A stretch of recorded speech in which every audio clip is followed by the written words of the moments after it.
La secrétaire générale adjointe du Conseil national de la défense, Mahawa Silla, porte désormais sur ses épaulettes 2 étoiles. Cette femme à l'allure imposante a intégré l'armée juste après l'indépendance de la Guinée. De la prise du pouvoir par l'armée, peu de temps après, il y a eu la réforme des secteurs, de plusieurs secteurs, dont celui du département des sports. Et beaucoup de clubs ont été créés, dont Horea, Afia, ASK et évidemment ASFAG au sein des armées. Donc dans la constitution des différentes équipes des disciplines dans l'armée, l'armée a sollicité notre intégration parce qu'à l'époque, moi j'étais dans l'équipe nationale de handball.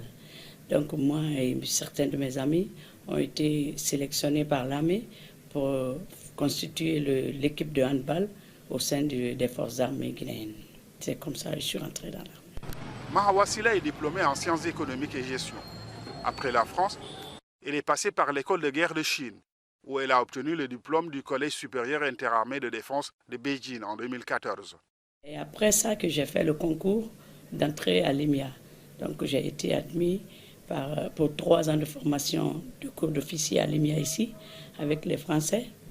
Et après ça, on a fait aussi le concours pour le CFCU en Guinée.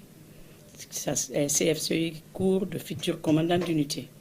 À l'issue, on a fait aussi le concours, parce que c'est successif, ceux qui ont fait le CFCU, c'est eux qui doivent passer le concours pour le cours d'état-major qu'on appelle chez nous DEM. Quelques années après, j'ai été désigné pour l'école de guerre en Chine. Et ça, c'était la fin du cursus militaire.